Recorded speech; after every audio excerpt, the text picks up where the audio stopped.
একাধিক স্বর্ণমুকুটপ্রাপ্ত ও আন্তর্জাতিক খ্যাতিসম্পন্ন দিগ্বিজয়ী জ্যোতিষী ডক্টর স্বামী শিবানন্দজি মহারাজ তার 10 বৎসর বয়স থেকে সাধনালব্ধ জ্ঞানের ভাণ্ডার উজাড় করে দিয়ে 10 বছর ধরে প্রতিদিন তার পরমার্থ কথার মাধ্যমে জীব জগতের কল্যাণ করে চলেছেন, যার দ্বারা উপকৃত হয়ে ও মহারাজের একমাত্র যোগ্যা শিষ্যা জ্যোতিষ সম্রাজ্ঞী সীমা সাহা রায়ের প্রতিদিন রাশিফল শুনে ভাগ্যচক্র বিচারের দ্বারা উপকৃত হয়ে বহু মানুষের ফোন এসেছে এবং তারা সকলে দেখা করে চলেছেন মহারাজের সাথে। এখন শ্রবণ করুন সীমা সাহার রাশিফল ও মহারাজের সুমধুর পরমার্থ কথা। নমস্কার, সুপ্রভাত সবাইকে। আজ 20 মে 5ই জ্যৈষ্ঠ, বৃহস্পতিবার, অষ্টমী, দিবা 6:59 পর্যন্ত। আজ জন্মে সিংহ রাশি, ক্ষত্রিয়গণ, রাক্ষসগণ, বিংশোত্তরী কেতুর দশা। প্রতিদিনের মতো আজও শুধু আজকের রাশিফলই বলবো। এখন হয়তো প্রত্যেকটা লোকেই প্রতিদিনই খুব চিন্তার মধ্যে যাচ্ছে বা খুব খারাপ সময়ের মধ্যে দিয়ে যাচ্ছে। তবুও আমরা বলবো যে দিনটি বিশেষ করে খুব খারাপ থাকে সেটাই আমরা ইঙ্গিত করি, এবং যেটা তার জীবনের ভালো কিছু সেটা আমরা ভালোই বলে থাকি। রাশিফলটার গুরুত্বটা খুবই, আমি যেটা বলে থাকি সেটা প্রত্যেককেই আপনারা সকালে দেখেন বা সেভাবে হয়তো চলেন অনেকে বা সেভাবেই মানি। তাই আমি সঞ্চারফল অনুযায়ী রাশিফলটা খুব সূক্ষ্মভাবেই বলার চেষ্টা করি। এবারে আজকের রাশিফলটাও বলবো সেভাবে প্রতিদিনই বলে থাকি, কিন্তু যেটা হয় আপনাদের হয়তো কোনো সময় সকালের দিকটা একরকম যায়, বিকেলের দিকটা একরকম যায়, তাই তখন আমরা বলেই দিই যেটা মধ্যম প্রকৃতির যারা সেই দিক। আজকে যারা মেষ রাশি রয়েছেন তাদের দিনটি একটু অন্যরকম ভাবে যাবে, তার সাথে ঝামেলা হবে। আর যারা বৃষ রাশির জাতক জাতিকা রয়েছেন তাদের শ্রীবৃদ্ধি। আর যারা কর্কট রাশির জাতক জাতিকা রয়েছেন, যারা মিথুন রাশির জাতক জাতিকা রয়েছেন তাদের রাগ বৃদ্ধি পাবে। আর যারা কর্কট রাশির জাতক জাতিকা রয়েছেন তাদের চারিত্রিক সমস্যা দেখা দেবে। এবং সিংহ রাশির জাতক জাতিকা যারা রয়েছেন তাদের মর্যাদা লাভ। কন্যা রাশির জাতক জাতিকা যারা রয়েছেন তাদের উন্নতি। তুলা রাশির জাতক জাতিকাদের সুসংবাদ পাবেন তারা। বৃশ্চিক রাশির যারা রয়েছেন তাদের উন্নতির ঝোঁক। এবং ধনু রাশির জাতক জাতিকাদের তারা দাম্পত্য জীবন তাদের সুখী। আর যারা মকর রাশির জাতক জাতিকা আছেন তাদের উন্নতি প্রতিষ্ঠা। এবং কুম্ভ রাশির জাতক জাতিকা যারা রয়েছেন তাদের ভ্রমণযোগ। আর যারা মীন রাশির জাতক জাতিকা আছেন তাদের কিন্তু শান্তিতেই দিনটি কাটবে। নমস্কার, এবারে আপনারা শুনুন স্বামীজির সুমধুর পরমার্থ কথা। কৃষ্ণ কৃষ্ণ হরে হরে হরে রাম হরে Ram Ram Ram Hare Hare Hare Krishna, Hare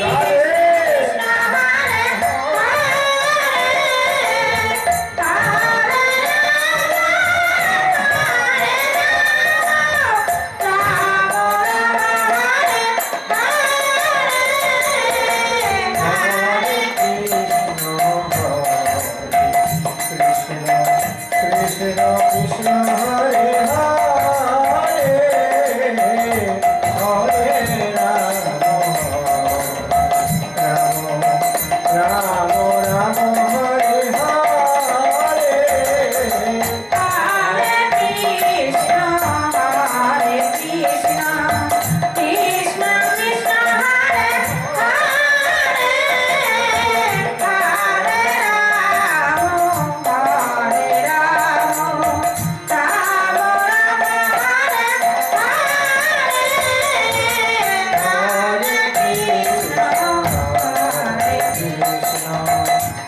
Krishna Krishna Hare Hare Hare Ram Ram Ram Hare Hare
Hare Krishna, Hare Krishna, Radhe Krishna Krishna, Hare Hare,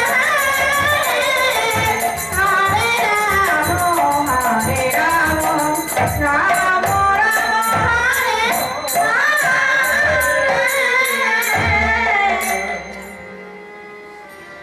এমনি ভাবে প্রতিদিন কৃষ্ণ নাম হৃদয় খুলে কীর্তনিয়াগণ বেশিরভাগ ভক্তদের জন্য কীর্তন করে না, ঠাকুরকে শোনানোর জন্য কীর্তন করবে। কেউ না থাকুক, কেউ কিছু না করুক, আমি কীর্তন করব ঠাকুরের জন্য। ঠাকুর শুনবে, ঠাকুর শুনলে ঠাকুর আনন্দ পাবে, প্রাণ খুলে তাকে ডাকবো, তাকে শোনাবো।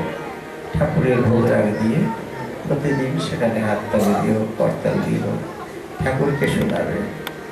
রাধে রাধে। যার যার ভজন তাকে তাকেই করতে হবে।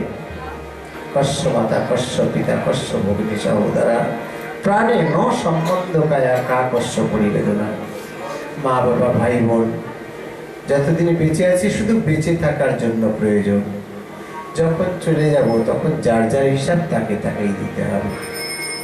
মা ভজন করেছে, প্রতিদিন 2 লক্ষ মালা জপ করছে, আমাকে অর্ধেকটা পুণ্য দাও, আমি পারে যাওয়ার সাথে করি, হবে না।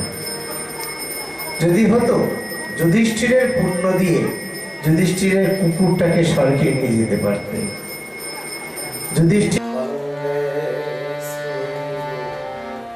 সত্যম সুন্দরম রাধেশ্যামম চৈতন্য স্বরূপকম বিদানিং কাকুতিয়া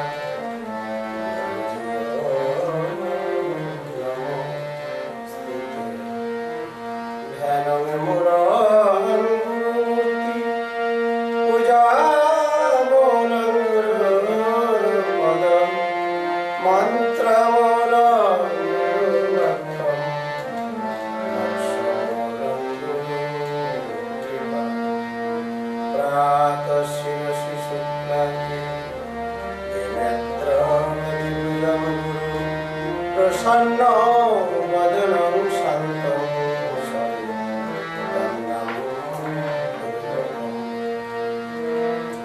আজানো লম্বিত ভুজা প্রফুল্লকমলক্ষণাম পরাভয়ঙ্করং শান্তং করুণামৃতবারাং শ্রীনামাঙ্কিত শরীরয়ং হরিমন্দির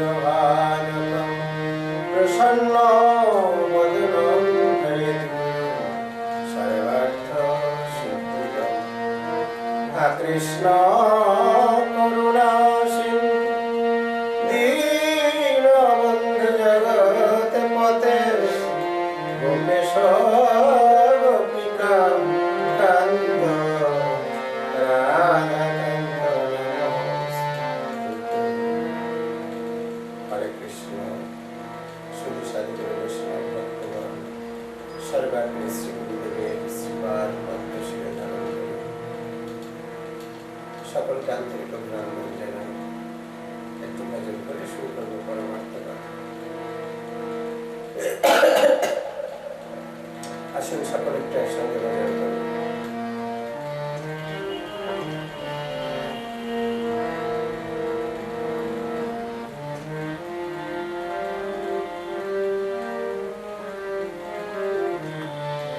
হরে কৃষ্ণ হরে কৃষ্ণ কৃষ্ণ কৃষ্ণ হরে হরে হরে রাম হরে রাম রাম রাম হরে হরে হরে কৃষ্ণ হরে কৃষ্ণ কৃষ্ণ কৃষ্ণ হরে হরে হরে রাম হরে রাম রাম রাম হরে হরে হরে কৃষ্ণ হরে কৃষ্ণ কৃষ্ণ হরে হরে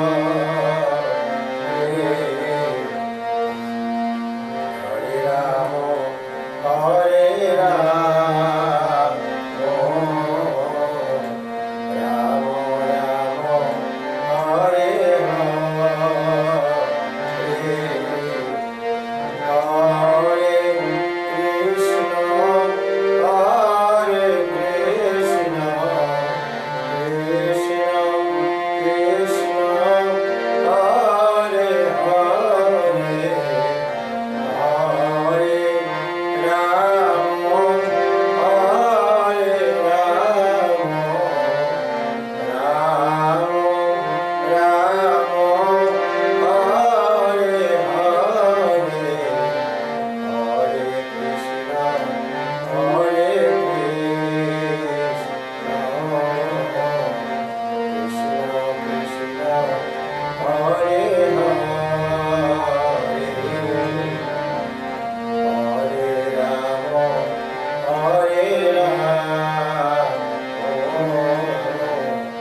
রাম রাম হরে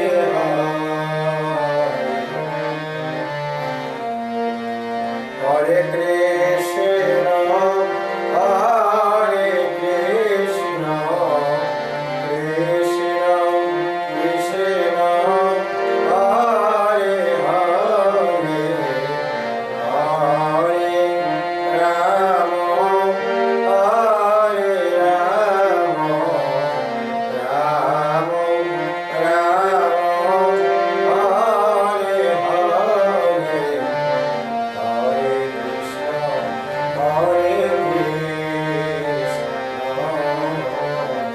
কৃষ্ণ কৃষ্ণ হরে হরে হরে রাম হরে রাম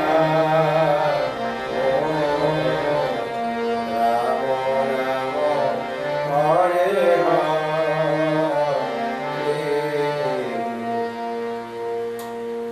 হরে কৃষ্ণ। ভজন করলেন, ভজন আস্বাদন করলেন। পরমার্থ কথায় আলোচনা করছিলাম আমরা ভক্তি সম্পর্কে। ভক্তি কত প্রকারের, পঞ্চবিধ ভক্তি সম্পর্কে আমরা আলোচনা করছিলাম। কৃষ্ণ ভজনের পথ দুই তো প্রকার, এক বৈধি ভক্তি, অবৈধি ভক্তি। আর বৈধি ভক্তি হচ্ছে যে সকল রয়েছে বেদ বিধি মানবে, বেদ বিধি বৈদিক যে সকল নিয়ম। তবে কি আমরা বৈদিক নিয়ম মানি না? অবশ্য মানি। যতক্ষণ পর্যন্ত আমরা স্থূল দেশে আছি, মায়াময় জন্মদ্বীপে, অর্থাৎ মাতা পিতা সেই সকল আত্মীয় স্বজনের গোত্র আদি তার মধ্যে ভজনহীন অবস্থায় এক কথা, তখন সেটা বৈধি ভক্তির মধ্যে। আচার নিয়ম, এ পুজো ও পুজো অনেক কিছু ব্রাহ্মণের সকল নিয়ম বৈদিক নিয়ম স্বার্থ মতে করে থাকে। কিন্তু যখনই ভক্তিপদে দীক্ষা শিক্ষা নেওয়া হবে, তখন ভজনের পথে এগোনো হয়, তখন সেটা বেদবিধির উপরে। বেদের নিয়ম কোনভাবে কোনটা করতে হবে, কিভাবে করতে হবে, অঙ্গন্যাস, করন্যাস ইত্যাদি ইত্যাদি এ সকল বৈদিক নিয়ম। এই সকল পুজো হচ্ছে বৈদিক পদ্ধতি। কিন্তু ভগবৎ সেবায় কৃষ্ণ ভক্ত যারা, তাদের এত সব অঙ্গন্যাস, করন্যাস, পিঠন্যাস এ সকল ন্যাস ফ্যাসের অত দরকার নেই। কারণ এগুলো হচ্ছে যৌগিক পন্থা, যোগ নিয়মের মধ্যে। যোগ নিয়ম, যৌগিক ভক্ত আলাদা, যারা যোগ নিয়ম মেনে চলে। আর কৃষ্ণ ভক্ত যারা, তারা হচ্ছে অবৈধি ভক্ত, মানে বেদ বিধির বাইরে।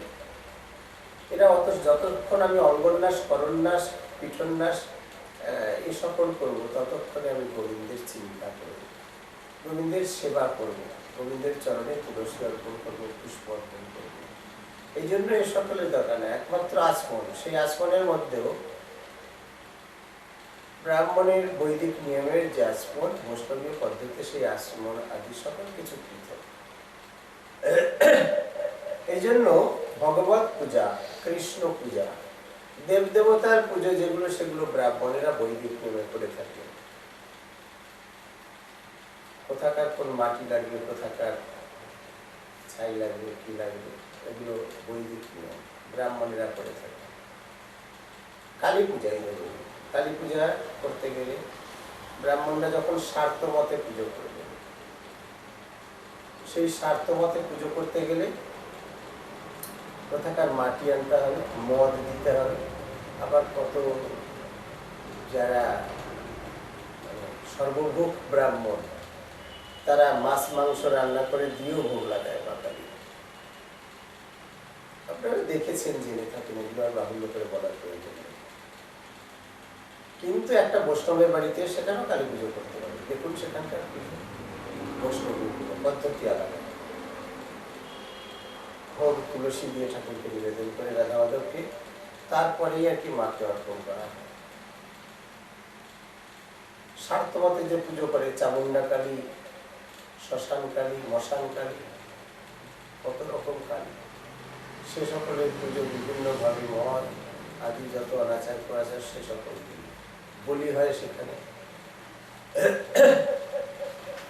কিন্তু সাত্ত্বিক মতে যারা পুজো করে থাকেন, সেখানে তাদের কোনো বলি প্রথা নেই। রাখালকালী যারা পুজো করে, সেখানে কোনো বলি দেন কি আপনারা? রাখালকালী কৃষ্ণ স্বয়ং, কৃষ্ণ রাখালিয়া বেশে গিয়ে সেখানে আয়ন ঘোষের হাত থেকে বাঁচানোর জন্য রাধারানীকে কালী সেজে থাকলেন। কারণ আয়ন ঘোষ কালী ভক্ত, রাধারানী কৃষ্ণের পূজা করছেন, রাখাল বেশি কৃষ্ণের। কিন্তু হঠাৎ আয়ন ঘোষ চলে এসছে, কটিলা আয়ন ঘোষকে নিয়ে এসছে। সেক্ষেত্রে রাধারানীর সম্মান বাঁচানোর জন্য আয়ন ঘোষকে দেখালেন মাধব যে না, সেখানে কৃষ্ণ মূর্তি নেই, কালী মূর্তি। কিন্তু সেই কালী মূর্তি কেমন? রাখাল কালী বলে। কেন? রাখালিয়া বেশ, কাপড় চোপড় পরা, সেই শ্যামা। তো সেই পুজো করছে, দেখে রাধারানী কালী। তখন কটিলাকে ভর্ৎসনা করলো আয়ন ঘোষ, তুই যতবার আমাকে নিয়ে এসছিস প্রমাণ দিতে, ততবার তুই আহাম্মুখ করেছিস আমাকে, আমি লজ্জিত হয়েছি। এটা তো ঠিক না কটি না, কেন তুই আমার বউয়ের নামে এত বদনাম করেন? তো যারা রাখালকালী পুজো করেন, বৈষ্ণব কালী পুজো করেন, তারা কি কোনো আমিষ দেন? দেন না। তাহলে একই পুজো, পদ্ধতি আলাদা। স্বার্থ মতে একরকম পুজো, যারা স্বার্থ, যারা মাছ মাংস খায় তারা সেগুলো দিয়ে, আর যারা বৈষ্ণব তারা শুদ্ধাচারী বৈষ্ণব ব্রাহ্মণ দিয়ে, গোস্বামী দিয়ে তারা পুজো করছে। পুজোর পদ্ধতিটাই আলাদা। সেখানে কোনো মদ, মাংস, মাছ এগুলো সকলের কোনো কোনো রক্তের সেখানে কোনো সম্পর্ক নেই। যার জন্য এত মীরাবাইয়ের এত যুদ্ধ সারা জীবন। মীরাবাই যখন বিয়ে হওয়ার পরে রানার কাছে প্রথম গেলেন, তাদের গুরুদেব বলছে ভোজ, যে দাও নতুন বউ তুমি এসেছো বাড়িতে, কালী পুজো হয়েছে, পাঠা বলি দিয়ে সেই রক্ত মাখা ফুল সেটা মীরাকে দিচ্ছিলেন। মীরা বলছে না বাবা, মা তো শান্তির পূজারী, মা শান্তি ভালোবাসে, মা সন্তানের রক্তে কখনো সন্তুষ্ট না। আমাকে মায়ের চরণের ফুল দিন আমি নেবো, কিন্তু এই রক্ত মাখা ফুল আমি নিতে পারবো না, আমি তো হিংসার পূজারী। তাতেই ক্রুদ্ধ হয়ে এলেন গুরুদেব, রানাকে ওর সঙ্গে নিয়ে নিলেন, তোমার বউ কুলোটা ভালো না, তাই ইত্যাদি ইত্যাদি ইত্যাদি। রানা মীরাবাইয়ের সঙ্গে যুদ্ধ করলেন, যুদ্ধ শুরু করেছিলেন কামান দিয়ে মীরাবাইয়ের মন্দির সব ধ্বংস করে দেওয়ার জন্য। কামান যখন মীরাবাইয়ের মন্দিরের দিকে ছুটছিলেন, গোপাল কি করলেন, কামানের মুখটা ঘুরে তার সৈন্যের দিকে দিয়ে দিলেন। মন্দিরের তো কিছু হলো না, সেই গোড়া বারুদগুলো গিয়ে তার সৈন্যদের মধ্যে লেগে সৈন্যগুলো মারা গেল। অনেকভাবে ভর্ৎসনা করেছে, দুধের মধ্যে বিষ মিশিয়ে দিয়েছে মীরাবাইকে মারার জন্য, নিজের স্বামী। অপরাধ, কালীকে ভালোবাসে না, অর্থাৎ রক্ত মাখা সেই ফুল নিতে হবে, হিংসার বলি দেওয়া পুজো মানতে হবে। মীরাবাই তো কখনো সেটা মানে, কারণ ছোট থেকে সে প্রেমের পূজারী, মেয়েরা তো গিরিধারী না, দুশোরা না তো আমার গিরিধারী গোপা। গিরিধারীর জন্য তার জন্মের পর থেকে আত্মনিবেদন করা। কারণ যখন ছোট ছিলেন মীরাবাই, মাত্র 5-6 বছর বয়স, তখন রাস্তা দিয়ে সানাই বাজিয়ে, বাজনা বাজিয়ে কেউ একজন বিয়ে করে যাচ্ছিল। তো মীরাবাই বলল, মা কিসের বাজনা বাজছে? বললো ও বিয়ে করতে যাচ্ছে। তখন মীরাবাই বায়না ধরলো, মা আমিও বিয়ে করবো। বললো তুই বিয়ে করবি কি রে মা, তোর তো বিয়ে হয়ে গেছে। বিয়ে হয়ে গেছে, আমার বর কোথায়? তোর বর তুই গোপাল, তুই তো জন্মের পর থেকে তাকেই ভালোবেসেছিস, ওই কৃষ্ণের সঙ্গে গোপালের সঙ্গেই তোর বিয়ে হয়ে গেছে, ওটাই তোর বর। মীরাবাই তখন থেকে 5 বছর বয়স থেকে জানে যে আমার পরম পতি, আমার ইহজনম পরজনমের সাথী আমার গোপাল, দুশোরা না কেউ, অন্য কেউ আমার জীবনে আসতে পারে। সেই থেকে মীরাই, কিন্তু যদিও বয়স হয়ে গেলে, পূর্ণ যৌবনা যখন, তখন বাবা তো সেভাবে থাকতে পারেন না, বিয়ে দিলেন। কিন্তু বিয়ে দিলেও সেখানে কোনোদিন তিনি সংসার করেন, করতে পারেন না, হিংসার সংসার তার ভালো লাগে। সারা জীবন তিনি কৃষ্ণের সংসারী করে দিলেন। তো মীরাবাই হচ্ছে অবৈধ ভক্তি ভক্ত, অবৈধ। তিনি বেদ বিধি মার্গে সকল কিছু মানতেন না। ফুল নিয়ে গেছে, ফুলের সাজির মধ্যে করে একটা বিষধর সর্প দিয়ে রানা পাঠিয়েছে বরকন্দাজকে দিয়ে, মীরাবাই তোমার জন্য একটা ফুলের মালা পাঠিয়েছে রানা।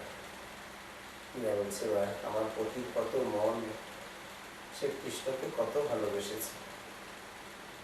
গোবিন্দকে স্মরণ করে বলে, প্রভু তোমার জন্য মালা পাঠিয়েছে, তুমি এটা গ্রহণ করো। বরকন্দাজ ধরে আছি। মীরা, রানা বলে দিয়েছেন তোমরা যখন মালার সাজিটা খুলবে, দেখবে তাকে যে মাথায়, কপালে, গলার মধ্যে ছোবল দিল, সত্যিকারে যে মারা গেল, এটা তুমি সাক্ষাৎ দেখে সে খবরটা জানাবে। তাই ফুলের সাজিটা দেবার পরে দাঁড়িয়েছিল। সেই সাজি সহ কৃষ্ণকে স্মরণ করে নাম করে বলছে, প্রভু রানা সে অবধ ভক্ত, কিন্তু তবু একটা মালা পাঠিয়েছে তোমার জন্য, তুমি কৃপা করে গ্রহণ করো প্রভু। তাকে চরণ থেকে টেনে ফেলে দিও না, তার মঙ্গলের জন্য তবু কামনা করছে। তাতে কি হলো, সাজিটা যখনই খুললো তখন তো বিষধর সর্প কণা তুলে উঠে মীরাকে মারার কথা কমালো, কিন্তু দেখলেন না সাজি খোলা মাত্র সত্যিকারের ফুলের মালাই হল। সেই মালাটি নিয়ে চন্দন মাখিয়ে গিরিধারী গোপালের গলায় গিরিধারীর গলে অর্পণ করলেন মীরাবাই। বরকন্দাজরা তারা দেখে স্তম্ভিত, সর্বনাশ, আমরা নিয়ে এসছি সাপ, হয়ে গেল মালা, কি করে এটা সম্ভব, হাউ ইট পসিবল?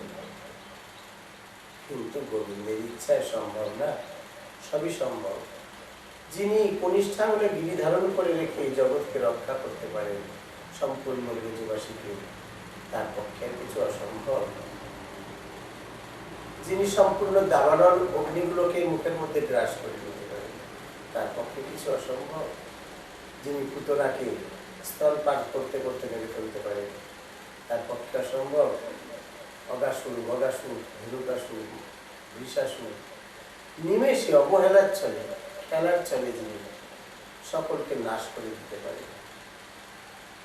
কারা পাহাড়, এরকম সকল অপদূতগুলোকে কংস, এই সকল দুরাচারকে যে নিঃশেষে অবলীলাক্রমে যাকে শেষ করে দিতে পারে, সেই গোবিন্দের কিছু অসম্ভব। যিনি ওই উভয়ে হাঁটা 7-8 মাসের গোপাল উদুফলের মাধ্যমে বিশাল বিশাল দুটো জমাল অর্জুন গাছ ভেঙে ফেলতে পারে, তার পক্ষে কি অসম্ভব? তাই ওই বিষধর সর্পকেও মালা বানিয়ে দেওয়াও সম্ভব, এটা কিছুই আশ্চর্যের নয়। কিন্তু অবোধ যারা, অজ্ঞানী যারা, তাদের কাছে আশ্চর্যের লাগবে, কিন্তু যারা কৃষ্ণ ভক্ত, যারা মহিমা জানেন, তাদের কাছে কিছুই আশ্চর্যের নয়। সেজন্য কৃষ্ণ ভজনের পথ দুই তো প্রকার, এক বৈধি ভক্তি, অবৈধি ভক্তি। আর বৈধি ভক্তি হচ্ছে দেব দেবীর পূজা অর্চনা নিয়ম আদি, এই সকল হচ্ছে বৈধি ভক্তি, যেগুলো হচ্ছে স্বার্থ মতের পুজো। আর অবৈধি ভক্তি বৃন্দাবনের রাগ মার্গের ভজন। রাগ মার্গের ভজন মানে কি? রাগ বলতে অনুরাগ, অনু মানে কোমল, রাগ মানে তো ক্রোধ। কিন্তু কেউ আশ্চর্য হবেন কথা শুনে, ক্রোধ হলো রাগ মানে ক্রোধ, আবার সেটা আবার কোমল হতে পারে। রাগ মানেই তো ঊর্ধ্বশ্বাস, একদম ক্ষিপ্ত হয়ে গিয়ে শরীর চক্ষু সব লাল হয়ে যায়, মারবার জন্য উদ্যত। রাগ মানে তো সেটা, ক্রোধে বিনাশ হয়ে যায় সব। ক্রোধ বিনাশ কারণ, ক্রোধ বিনাশের কারণ। ক্রোধ মানেই হচ্ছে, ক্রোধ হচ্ছে সব থেকে বড় শত্রু। এই জন্য ক্রোধটাকে কখনো প্রশ্রয় দিতে নেই, কখনো প্রশ্রয় দিতে নেই ক্রোধটাকে, কারণ ওটা সব থেকে বড় শত্রু। আর সেটা ঘরের শত্রু, বিভীষণের মতো। কেমন বলবো বিস্তার করে, আজকে সময় কাজটা নিয়ে রাখি। এতক্ষণ মহারাজের পরমার্থ কথা আপনারা শ্রবণ করলেন। এখানে সঠিক বিচারের মাধ্যমে সঠিক রত্ন পেতে এবং কোষ্ঠী বিচার, জটক বিচার, বাস্তু বিচার, মঙ্গল ঘট, মঙ্গল যন্ত্র, কালসর্পযন্ত্র, সরস্বতী যন্ত্র পেতে হলে আপনারা ফোন করে বুকিং সেরে নিয়ে আসুন এই নাম্বারে। ফোন নাম্বার 9434120922, এছাড়াও 9531739078, আরও একটি নাম্বার রয়েছে 9163606711।